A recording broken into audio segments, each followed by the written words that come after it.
Do you seek him?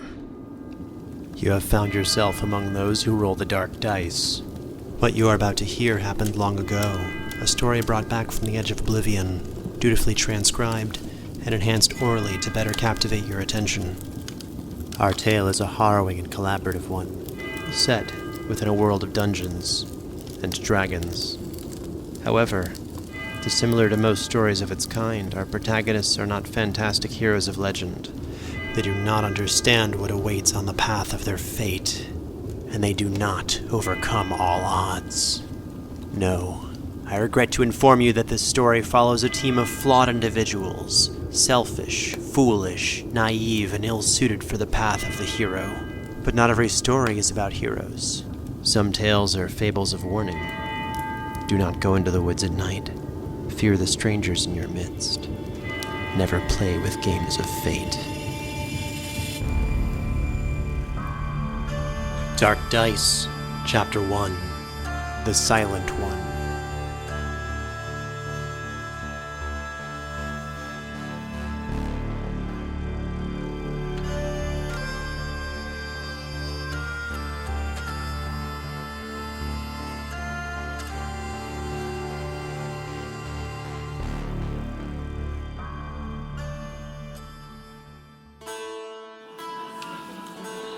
Some time ago, the small pious village of Ilmater's Hope suffered a terrible season of blight. Crops blackened and animals ill beyond care, the men and women of the village spent much of their time far from town, collecting together what they could to feed their slackened mouths. Exhausted, but fed, the men and women of Ilmater's Hope slept well, and awoke to calming rays of the sun. Rested, they turned to face a new day. And one by one, the household screamed to find their children missing. So it was that 6 able-bodied men and women set out in search of them, tracking the children through the woods to the east. They wound through an ill-stricken section of the bright vale, the dead pines. Glimpses in the dead pines' heavy mist tricked their eyes, and the obscured path slowed their progress, but they went on. The chill of the night bit at their noses and ears, and the sound of distant thunder bounding off the nearby mountains promised worse days ahead. As the storm pushed down the mountain, 5 of the would-be rescuers huddled around a dying fire, clinging to wisps of warmth and consciousness. Though traveling together, they knew little of the strangers with whom they shared food and fire. Over the last 2 days, their conversations consisted of their mission to find the children and little else. One fiery-haired dwarf, before the light of the campfire, took it upon herself to break the weight of the enmity between them.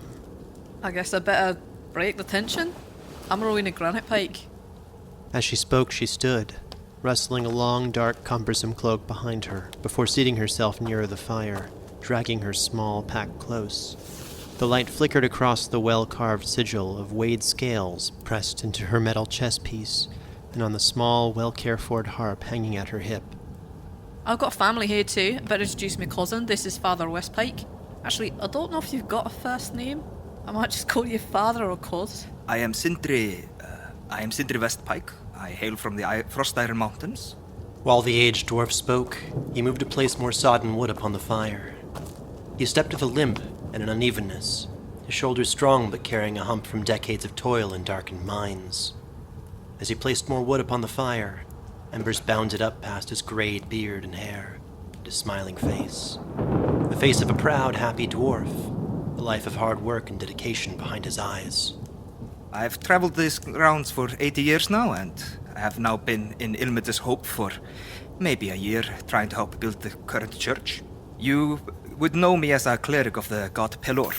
With a strong grip, he grasped at the symbol of Pelor around his neck. Pelor, the Hiorosjol, the god of the sun, light, strength, and healing, the creator of much that is good. Father Westpike looked at the holy symbol, at the bearded face within the rays of the sun, and he thought for a moment on his most beloved of the old gods, an ancient symbol of power and righteousness in the realms of men. May his light guide our actions. An uncomfortable rustle issued from beside the dwarf, and a gray-skinned tiefling peered up at the man under long horns. He seemed odd, anxious, and set beside 3 sets of shoes, a pair for any occasion. My name is Ias. I'm an innkeep. Of the children that have been taken from the village, mine is one of them. His name's Barin. He's 12. He's a dwarf. I know he's not mine, but it's how we roll, all right? It's a long story. I don't even want to go there, and I don't want to waste time talking about all this, because I want to find him. With that, the tiefling shifted his eccentrically designed cloak about him and nodded to the next dwarf beside him. She was short and unremarkable in her features, but her broad shoulders and hands were testament to the strength of dwarven youth. I am Sister Savrite Cavern's Fall, paladin of Ilmater. I come from the dwarven village of Faxifos. Though, as stonemasons, we lived in a house next to a massive cavern that fell into the earth. Hence, Cavern's Fall. I came to Ilmater's Hope to help build the church, as I have assisted in the stonemasonry of 2 previous churches of my faith. Now the suffering of Ilmater ordains that I help alleviate the suffering of others, so I will help to find the children that were lost to the town. And you, my wild-worn fellow? Sister Cavern's Fall was speaking to the last of their group, a tiefling woman of the wild, with blood-tinted skin and dark hair dotted with sprigs and leaves. I'm Filgia, a tiefling and a woman of the wilds. I consider wherever I travel to be my home, and for the last few months I've lived in a small hut in the woods, just north of Ilmater's Hope. I'm known as the Demon Witch of the Grey Swamp, the Keeper of the Wilds, and also, more recently, the Lady of the Bunnies. It's not my fault I have so many. Though I'm called a witch, I'm actually a druid. One who communes with nature. With this, she rattled the telltale sign of her craft: opaque tinctures, natural charms, bundles of herbs, and bulbous potions hanging from her cloak. Even her walking stick looked alive and wriggling beneath her fingers. I'm not an evil person, and while I don't mind being perceived as a scary witch, I'm sick of being harassed by dumb people with pitchforks. So when the villagers came to ask for my aid, I said, "Sure, I'll help you." Yeah, good times. I talk endlessly about my bunnies if you get me started. And one of my brooms, I guess you'd call it broom mate, is taking care of them while I'm gone. That's amazing. I'm sorry. I'm just going to call you Lady of Bunnies because that's just too good. While their spirits seemed lifted, the night pushed heavily on their shoulders, and the days of travel behind them seemed insignificant to the task ahead. Each seemed lost to thought of the bitter cold, the missing children, the will of the gods, and the path onward.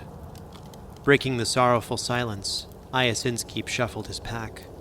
So, taking stock of the provisions we've been given. Everyone has a bedroll, a bonus canteen, which should last the entire journey unless you, well, use it in a way that would cause it to run out. You know, like dousing a fire. Well, these are pretty big. Multiple fires or something. We got 1 bottle of instant rope, compliments of myself, which creates 30 feet of rope out of a jar, and it lasts about an hour before it peels apart. I also packed 2 very warm blankets, and my neighbours were nice enough to donate a basket of elderberries and cashews. Basically 1 meal for the entire team whenever we decide to have it. Any preference on who's holding the warm blankets and or the elderberries? I'm already carrying a lot. Well, I have a very good cloak that I wear, so I do not need any blankets. But I can carry them for you if that's any problem. I'm still confused by bottle of rope. So you just like open it and like the rope comes out? Don't you worry. Have you seen those snake in a jar? Oh, snake in a jar. Okay. It's like a new boat for like 30-foot rope. That's alright. I'll just hang on to that one. It is my rope after all. I don't think I should take anything, to be honest. As lightning crashed closer, the pressure of thunder rocked the dead pines. A flash of metal and slick cloth gleamed from the long fingers of distant trees. A figure emerged from the shadows, near enough to feel the heat of the fire. The team recognized their final fellow, Sorin Arkwright, the renowned monster hunter of the Bright Vale, returned from his scouting mission. Gray-eyed and deceptively plain, his cloak's hood covered all but a cropped and haggard beard as he drew up tight around his neck. My name is Sorin Arkwright. I am a ranger who likes to exist not so much in town as around town most of the time. I was going to say I'm almost deceptively average-looking in terms of height and build until I arrived with the team, and apparently I tower over everyone like some sort of mage's roost. At 5'9", no less. But I could really be any local farmhand, apart from an invisible weight that I seem to carry and the depth of my steel-gray gaze. Wink, wink. I wear a hood as often as I can get away with it, and behind this, my wind-blown golden-brown hair appears to be sawed off at chin length, perhaps by a dagger. A short, slightly darker beard is beginning to show streaks of gray because I have seen some things. You and me both. Soren, what have you found? That was, quite a journey. A lot of trees. I tripped a few times. You guys don't need to hear about that. Anyway, what I saw was a campfire. It's about an hour and a half away from here. There was a child's doll on the ground. I'm assuming it did come from Ilmater's Hope because of the green delphinium that was weaved into its, into its hair. There appeared to be about 3 humanoid figures guarding the campfire. Looks like they're resting for the night. I think if we leave immediately, we could probably catch up to them before they move on for the night, if you guys aren't too tired. Definitely. What are we waiting for? I agree. Did you see no trace of the children? Only the doll. I did not see a child. Have we been following the footsteps of adults, or have we been following the footsteps of children? Both. Well, we'll definitely go. What are we waiting for? Well, then, yes. If we're well rested and can go, then let's do this. We should definitely move quietly. Whoever these people are, they are of the illicit sort. They will not hesitate to use violence, I think. We can try, but I am not trustworthy when it comes to being very sneaky. That's all right. Some of us are. Another glimmer of hope lit up their eager eyes. Now as the rain began to fall, they had a path and some hope for finding the lost children. While others slept fitfully in the distant town of Ilmater's Hope, the search party stirred with purpose. I know that Soren and I have been tracking for the past 2 days, but what would we like our traveling order to be? I would not hesitate to take the first step if everybody is okay with that. I don't mind being in the front either. I'm wearing chainmail and I am not sneaky.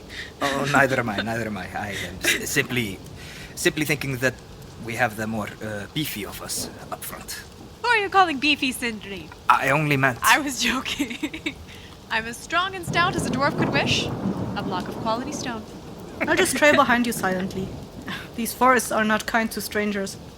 Well, the thing is, if we want to try and get information out of them, we want to get on them quiet. We don't want to just let them know we're coming because they might run away. And also you want someone that can actually see in the dark. I'm a dwarf. I'm a dwarf. You have a dwarven child, you should know this. I know. But I'm also sneaky as well. This is probably a conversation we probably would have had already. Who can actually see in the dark? I won't dignify that with an answer. I can. Stone does not mind itself from the mountain. Okay, I'll rephrase it. Who can't see in the dark? Did I mention I'm very tall? I've got that. Oh, good. Then no one needs to worry. Perhaps for a dwarf, but you We're all are good. human. Wait, Can we stop debating not if- about all this and get a move on? Yes. Their march further into the dead pines continued, and through side-eyed glances they faced an unsettling but common sight over the previous days. Sister Cavern's Fall stepped carefully over a torn limb, the great haunch of a stag, and her heavy boots squelched through the mud, mixed from blood and soiled dirt. Further ahead, the rest of the body lies sprawled out upon the path, belly torn open, fly-infested, wriggling with parasitic life, cracked antlers hanging limp, its tongue lolling out in a contortion of pain and fear. Poor creature. To have suffered so. While we're walking, should we not discuss the mutilated animals we've been passing? I don't really know much about these things. I'm not a hunter, but I wanted to get a second opinion. Were they torn open? Are there signs of consumption by some other animal? We've been seeing them pretty regularly. It was as if they were ripped open by something rabid but not hungry. They are also rotten, as if decay hit them very quickly. before they could be consumed by carrion or scavengers. Lady Cavernfall, let us not worry about the animals right now. We have the children to worry about. Yes, I'm just worried that these things may not be what we think they are. That's all very interesting, but could you please keep it down? Some of us are trying to be sneaky. Half an hour passed in that dark path, and the gust of heavy wind, the air laden with the gentle scent of damp rot, bloomed to a foul odor that grew stronger with each step. With the many discarded carcasses and festering meats of animals they had passed, it seemed to surprise none. However, Father Westpike, leading the team, stopped his tread. Ahead by... meters. How many meters is that? Several. I think 60 feet away, I think that's 10 meters? No, 20 meters. I'll play in feet with you guys. Don't worry. Yeah. Okay. I think everything in D&D is all feet, so for me it's like, I have no idea either. Yeah. Ahead, by some 60 feet, 3 dark silhouettes sat around a fireside, through the party's determined path. Alright, I take out my shield and my hammer, and I look back at the group and I do like a little, point at my eyes, then point forward, and then raise my hand and put up 3 fingers. Father Westpike motioned at the figures and silently indicated their number, before drawing up his shield and hammer. Lady Cavernsfall, unhooking her warhammer from her belt, followed suit. Together, the symbols of their gods glimmering in the dying firelight, Pilor's face seemed to cackle, and the hands of Ilmater almost appeared to bleed. Okay, so there's 3 people up there. I'm gonna hide and get ready to sneak attack.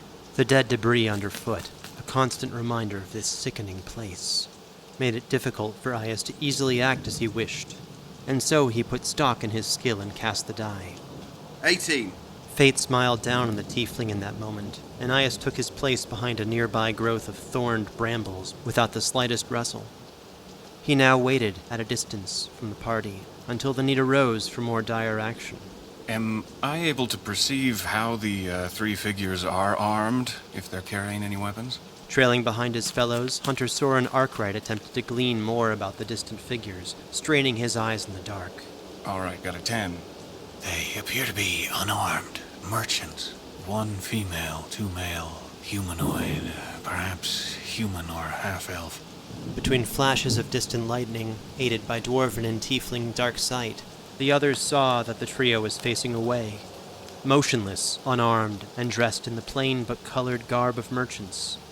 And then a white flashed over them, and a great booming crack splitting the air, illuminating the surrounding towering forest. They blinked back the white spots in their vision, but the distant trio now had their eyes focused upon the team. Unsettled by their stares, Father Westpike raised his shield, but Rowena placed a gentle hand on his shoulder. At least to a black sheep like me, you're the coolest of my entire family. And all it's doing with bardic inspiration. The light notes of her song filled Father Westpike's mind with a sharp warmth.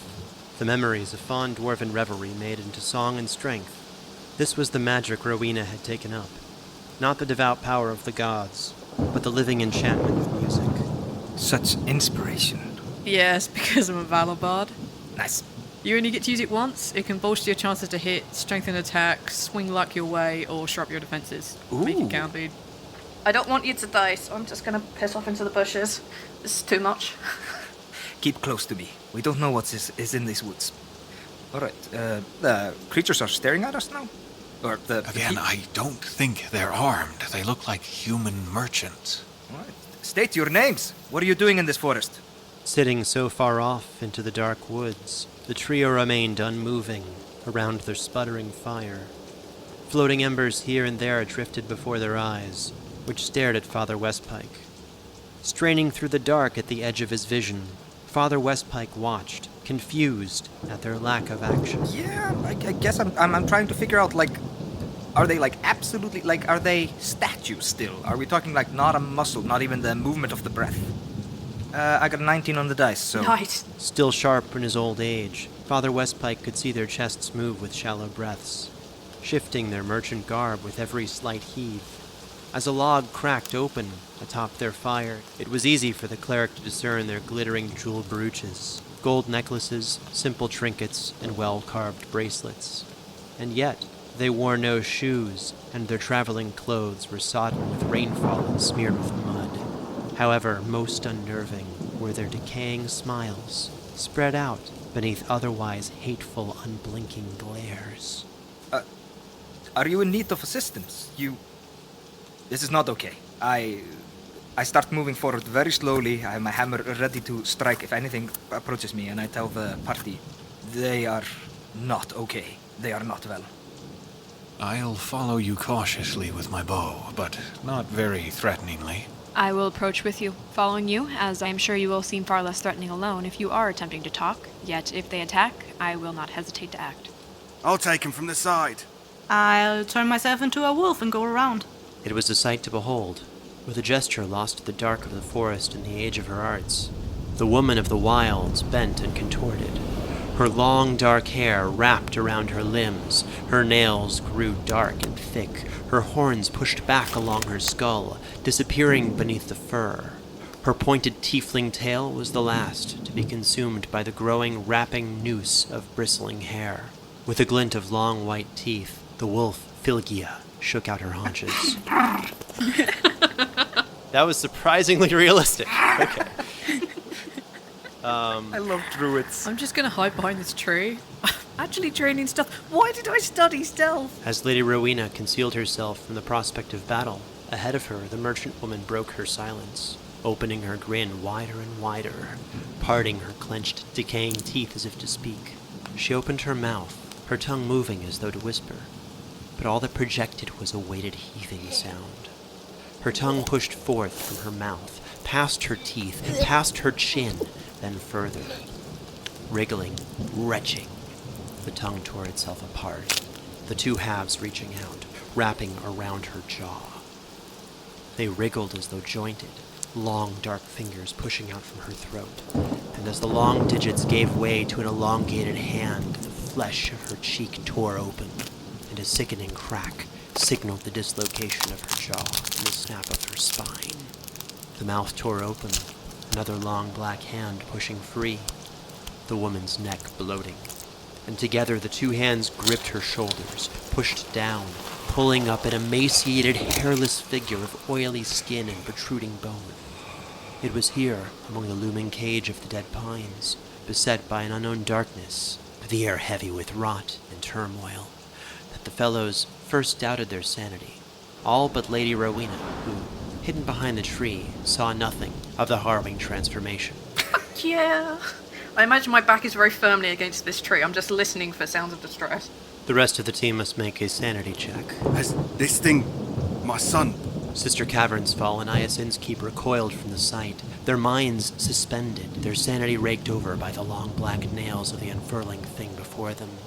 There, in that darkening night, they stood paralyzed. I see this kind of thing every day. Nothing is going to surprise a wolf. Filgia, flinching back her jowls at the sight, prowled unscathed. The Keeper of the Wilds had seen a great many horrors in her days, as had Soren Arkwright, who drew back repulsed but not unnerved. Oh god. No. Remember, cuz you're still inspired? You can strengthen your grip on your sanity. I definitely want to. I don't want to be paralyzed. Oh, that's a 5. It's 16. Father Sindri Westpike searched his memory for her short song, the feeling of revelry it gave him, and with its sound firmly in his mind, he pushed out the fear, the vision of the transformation, and overcame the madness of what he just witnessed. Aha! You're welcome. Thanks, cousin. Now, what is this foul thing that we face? The crimson limbs righted themselves, standing hunched, a pile of skin and cracked bones at its feet. Roughly humanoid, its long limbs bent and bowed, its anatomy a thing of dark magic. Its hairless head was vacant of a nose or mouth, just a canvas of skin marked by 3 large but hollow cavities. Its body heaved as if breathing, and with a crack, it faced the group. Alright. The other 2 merchants wailed in chorus with a high-pitched, inconceivable shriek, partnered with a flash of lightning. Chaos. The long-limbed creature struck out at the 2 men's throats, tearing them open. Then it fled into the shadows with the passing of the lightning strike. The 2 merchants' bodies lay on the ground, their fringed cuffs near the smallest embers. The storm continued, but an unsteady calm beset them. The creature was missing, and everyone's senses slowly returned. The metallic, decaying stench of the place remained unrelenting. What demon is this? By all the light in the world, what the hell was that? I'm gonna put my head back from around the tree after I had these two horrific screams, like, everything seems fine. No, you stay behind that tree! Oh, what? No, do you know what? I'm coming out from around this tree. Everything seems to be fine now. Witch, make yourself appear.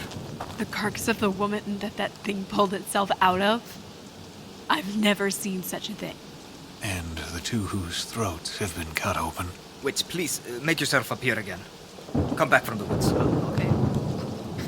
I guess I'll walk over to the group and look down at these carcasses, like, that's fucked up. Don't go close to them. I rushed towards her. Rowena, free of her hiding place, approached the horrific stage surrounding the dulling fire to satisfy her curiosity in the corpses. Worried, fearful, Father Westpike rushed behind her, his eyes on the darkness of the surrounding woods. Maybe I find a scent or something. Filgia, her haunches still bristled, moved forward to the pile of pieces that once formed a woman. They smell like they've been rotting for some time. Certainly not fresh, not from just moments ago. Where did you see that doll? I found it all a few miles up the way still. So this wasn't here when you scouted the path earlier? I must have come a different way. Were these the three that you saw around the campfire? No, they weren't. Oh, I think I'd remember Shit. something like this. I'm going to try to figure out if there's any recognizable icons are on the people. Oh, God. How do I say this? I'm trying to identify the corpses. I'm gonna go carefully and respectfully through their belongings, looking for anything that would identify them. Whether it be a trading clan or something like that. A fine idea, Father Westpike. I am sure there are families missing them somewhere, though it may be a difficult task. Glancing at the corpses again from a distance, Father Westpike saw that what Sister Cavernsfall said was true. It would be a difficult and mentally taxing task to examine the foul-smelling, blighted corpses in greater detail.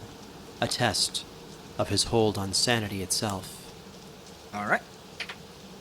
Yeah, there we go. 18 on the dice, 22. Strengthened by the tenets of his faith, holding his mind at ease, Father Westpike moved to investigate further, his gloved hand turning out pockets, searching for identification and examining the full extent of their injuries, while the other hand pressed a rag over his mouth and nose, a weak protection from the stench. All right, well, that's not as good. Investigation. Did I put points in that? No, I did not. That's a 5. 36 gold pieces, a silver necklace, a broken gold necklace, 4 charm bracelets with a strange symbol. A worn copper coin on a string around what was previously the woman's neck, a thick blue candle, a glass vial containing a grey smoky substance, and a crumpled silver amulet of Torm. All 3 of the deceased are bleeding from their throats and stains through their clothes across their back, indicating bleeding beneath. All of them have blisters on their bare hands and feet. Oh dear Pelor, their eyes have collapsed. This is very, very unsettling. I know many of the inhabitants within these woods. Let me see if I recognize these ones. As Filgia approached the resting corpses, the weak fire reflecting of pallid skin, the retching smell and violent nature of their deaths became oppressive to her senses. Filgia attempted to shore up her strength, straining her mental capacity for the macabre. 10 plus 2. Unprepared for the distressing mutilation before her, Filgia was beset by dry heaving, repulsed by the sight, plus 5 stress. Through her fits, at a glance, she noted that the dead were strangers to her and the woods of the Bright Vale. Is there, like, the manner of their death, is this reminiscent of anything I may have heard about, like, wandering around telling tales? That will require a knowledge history check. Oh, it doesn't matter, because I rolled a 1 on the dice, so that's a 7. With advantage. Oh, okay. That's just as terrible, because I got another 1, so that's 7. Sister, is the manner of their deaths, like, remind you of anything you might have heard? Like, perhaps in religious text, or any sort of tales from across the continent? That would require a knowledge of such grotesque history that I would not be able to recall. As a collector of stories, though, Rowena, you certainly have a better chance. Yeah, that's what I hope you weren't gonna see. I wonder if there's any religious symbolism behind the thick blue candle. I know the crumpled silver amulet of Torm belongs to a follower of the loyal Fury himself, god of duty, loyalty, and righteousness, but I don't know if any of these other things have any religious meaning. The copper coin, the charm bracelets. Sometimes history eludes me. Wait, I've actually seen one of these blue candles before. It's a restful candle. It burns slowly, and is said to greatly aid those in need of healing when it is present and burning. The last church of my previous pilgrimage used restful candles during all-night healing masses. They are quite effective. Well, wonderful. We have ourselves a magic candle. And let's see. There's the little token with a symbol of... Oh. Well, that can't be right. No one worships that god. Which god is that? The Nameless God. The what? An old fable, a legend. The stories are in some of the oldest religious texts, but they are something, like out of a children's tale now. Demented children. Like really demented children. An occult, horrid thing. Father Silvermall, a local priest from a town south of here, has collected theories propagated by the local religious groups. They believe that a herald from the Darklands will one day rise to reawaken the Nameless God. It's all rather distasteful when you sit down and read it. Yeah, to my knowledge, the forces of Zarketh have primarily focused on gaining power through infighting since the dawn of the Dark Miracle. Oh wow, I've suddenly become very knowledgeable about stuff. Forgive me for asking, but what is Zarketh? Zarketh is a city, one of the main forces within the Darklands. It's a bit lawless compared to the capital down here. And the Darklands are... Were you born under a rock or something? Sort of, yes. The Darklands are called the Darklands because the sun has not shown its face there in centuries. Since the dawn of the Dark Miracle. Alright, so we got some positive and some negative out of this. I bring all the things I found away from the corpses, but I leave the little gold pile behind in whoever's pocket I found it. So, just one quick question. Given that I'm a merchant and all, mind if I take a look at the glass vial with the grey smoke? Here. I rolled a 3. Are you sure the glass is from this area? I've never seen anything like it. Can I assist you? Advantage? Question mark? Attempting to assist, Father Westpike indicated an odd tapering to the neck of the vial, which spun as though twisted in the flames that formed it. Aha! See? This is clear breath. It dulls olfactory senses, helping to maintain your composure and constitution when facing unpleasant odours. It can prevent some nasty side effects. I'm going to step closer to the bodies, if I may, despite the smell. Shifting his cloak further up his shoulders, Soren, having faced monstrous horrors as a matter of life, surveyed the bodies of the two men and scrutinized the deep, pooling gashes, partially severing the heads. And I'm going to ask a very strange question. In order to, converse with a dead body, do they need to have a throat? That is a peculiar question indeed. And though I frown upon the return of the suffering, the circumstances of the speech do apply.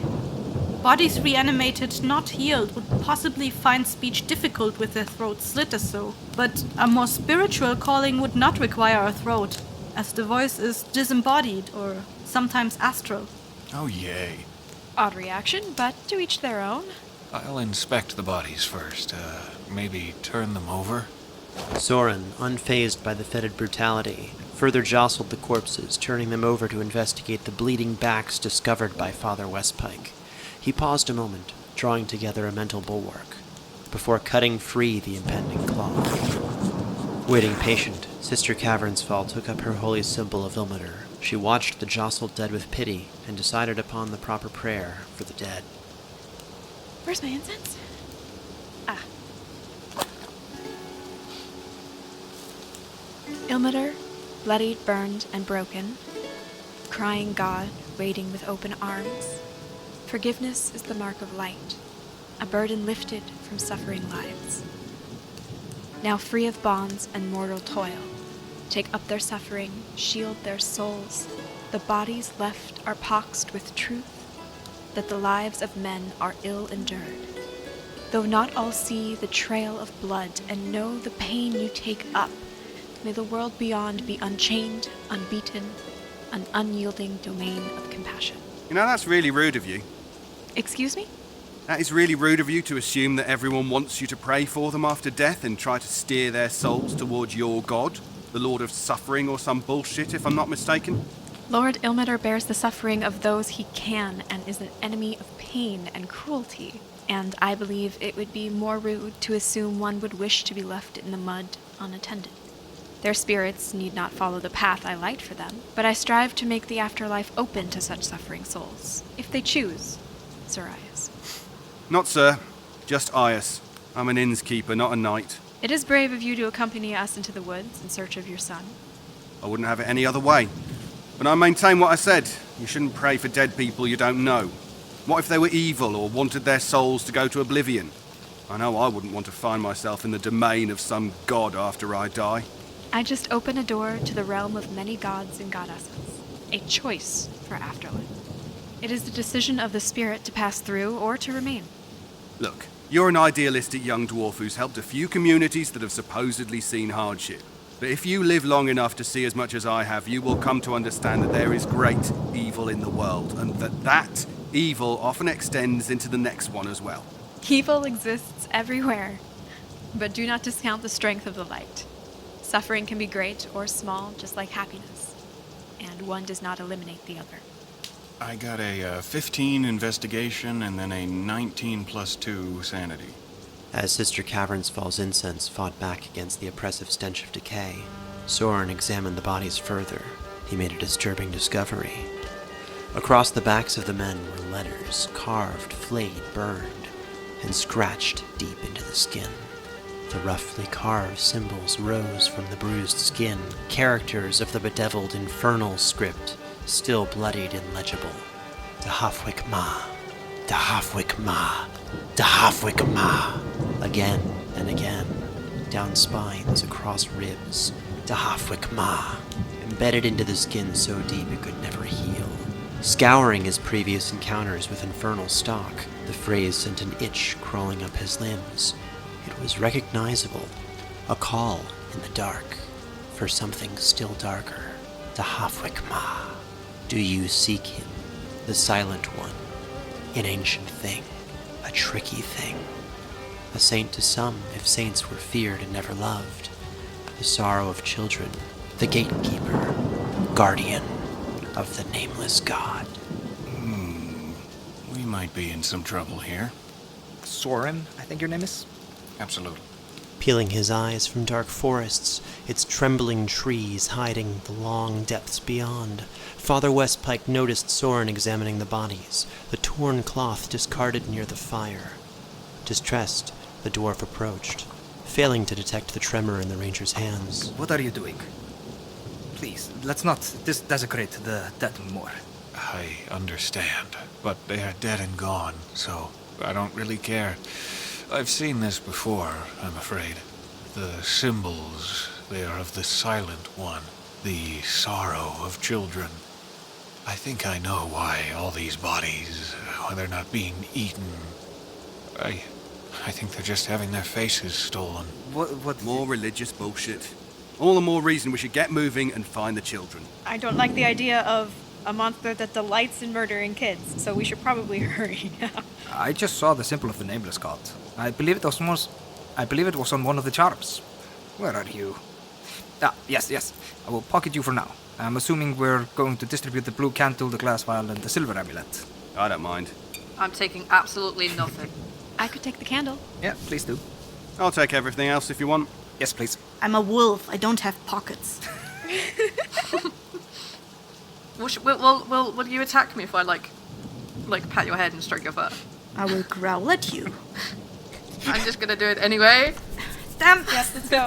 Stop it! Oh, my leg won't stop kicking. Ah! This is the It's so cutest good. thing Please. ever. Oh, please don't stop. No. Can we get a move on? We got children to Oh rescue. right, yeah, children. Right, yeah, sure. that. I'm going to light the black candle. you'll want to stand back. Well, I'm only here because All of right, him. so Black the Skid Canton? Ripper ran off in that direction if we want to pursue it, but I think we should continue to where Soren found the doll. The children are our goal. I'm sorry, Soren is doing something strange over there. Again with the corpses. What? I'm not entirely sure you guys are going to want to see this. It's unsettling, even for me. Maybe find somewhere comfortable to rest for a few minutes? Yeah, but how unsettling is unsettling? It's totally up to you. You can watch. Just turn your back. This could be pretty scarring. I can watch. What are you doing? No, turn your back. Just don't say I didn't warn you. Because I've got the option to leave, so I'll stay. Then I will stay too. I'm not looking directly at the corpses, Soren, but I need to know the information because I need to know what we're going up against if we're going up against something horrible. I'll just turn around to make sure we aren't ambushed. So, do what you must for the sake of the children. Smart idea, Kevin's full. That thing may come back. I just want to see what he's doing. I can't write a heroic tale if I don't know what he's doing. Well, I've made it known that I disapprove. I'd like to genuinely apologize to the entire team if this is a little difficult. Soren, is this the time? I think so. There are things we need to know. Soul of the fallen, I command you to return. Soul of the lost, return to this vessel. Grant me your wisdom, grant me your thoughts, and I might free you from this torment. From beneath his heavy traveling cloak, Soren produced an old bronze lantern, worn with age and tarnish, containing a small black candle. Without action, the candle flashed to life, burning with an emerald flame. Speaking low and incomprehensibly, the flame's light grew and grew, casting green light in a wide radius around them. The flickering light threw writhing shadows behind nearby trees, and the dark, moist pine bark seemed to undulate like flesh. Moments later, ethereal, swirling figures descended over the corpses, pushing themselves past the bone and blood into the now convulsing bodies. Torturous screams emanated from slashed, gurgling throats, and the sanity of the onlookers came into question. Does witness mean listening to it? Because I'm not looking. Sister Cavern's Fall was all right because she was not looking. 16. Natural 20. Oh, hell yeah. Pelor, help me persevere. Overwhelmed by the sudden appearance of such dark magics, Filgia, though a powerful witch, felt the tearing, grasping call of the All-Shadow as the spirit suffered so. She shook upon her canine legs, her eyes wide, her mind damaged. Father Westpike, his resolve steady, turned worried to Rowena. She had stepped back, but had not diverted her gaze. Oh, this is not starting out well. How are you holding up? I'm alright. The heads of the dead bodies twitched and cracked, spilling blood and frayed ligaments out from torn throats. Their screams turned into a high hissing as their rotted eyes blinked. Contorted, they faced Soren. Why bring us back to suffer so? I need answers. I'm sorry for the pain. We shall give them to you. Please be quick. Do you know anything about the creature that did this to you? No. No. We were wandering through the woods, and then we were not. We camped at night and awoke in the embrace of storm. You have no other memories? You were perhaps attacked, or you were sleeping and turned into these... Well, I don't know how not to be rude. Let us go. Let us return. The pain, it's unbearable. We know nothing more. Focused on their pain, nightmares of the children suffering in the dark depths of the woods pushed Father Westpike to speak, hands still grasping around the holy symbol as he stepped forward. Why were you carrying a symbol of the old god? The Nameless one? A charm! A superstitious charm! To sail in Ilmater's hope! Please, Soren, please let them rest. Were you in Ilmater's Hope, or have you not yet arrived? We will never arrive. Let us go! Please! The corpses shook violently, racked with pain as if experiencing their wounds for the first time. They arched as they felt the carving upon their flesh, grasped as they felt their throats open. Crushed back into the mortal world, their vessels damaged and tainted, they suffered unlike the living. Hope there's nothing else we need from them. The process is difficult to repeat a second time. Soren, let them go. All right, I put the lantern away. I release you. As Soren expunged the light from the candle, the forest returned to the physical realm of horror, free from the tormented spirits. The souls of the deceased, white as smoke, clawed free of their tortured bodies and ascended to the looming clouds. I'm sorry about that. Not to anyone in particular. Are you really sorry? Some days. All right, we need to get back on the trail before this happens to people who are tiny. They're called children. Yes. Kids. Of course, of course. Sorry. Soren, thank you for helping us find more information. Of course. And yeah, I think we should move on. I'll take the lead. This way, yes, Soren? Having stamped out the last embers of the fire and laid the corpses respectively flat, faces covered, the 7 adventurers continued along the track, into the darkness of the dead pines. Dark Dice, Chapter 1, The Silent One. Starring Caitlin Statz as Sister Savarite Cavernsfall, Peter Lewis as Soren Arkwright, Eithor Vitherson as Father Sindri Westpike, David Alt as Ias Inskeep, Cassie Relinicki as Filgia the Witch, Hem Cleveland as Lady Rowena Granitepike, and Travis Vengroff as Dungeon Master, with writing assistance by K.A. Statz and transcriptions by Hem Cleveland. This episode featured additional voices by Graham Rowett, and was co-edited by Travis Vengroff and Neil Martin. It was produced with sound design by Travis Vengroff, and mixed and mastered by Brandon Strader. Episode 1 features music by Travis Vengroff, Brandon Boone, Stephen Malin, and Josh Barron. All music was mixed and mastered by Brandon Strader. To support this presentation, get early access to bonus releases, music, and an early copy of the adventure. That's right, you can play the adventure yourself. Including transcriptions, artwork, and more, please join our Patreon at patreon.com/foolandscholar. You can also find us on Twitter at DarkDicePod, and a list of content warnings are available at the bottom of the show notes in every episode. You can find more information on Dungeons & Dragons at dnd.wizards.com. This is a Fool and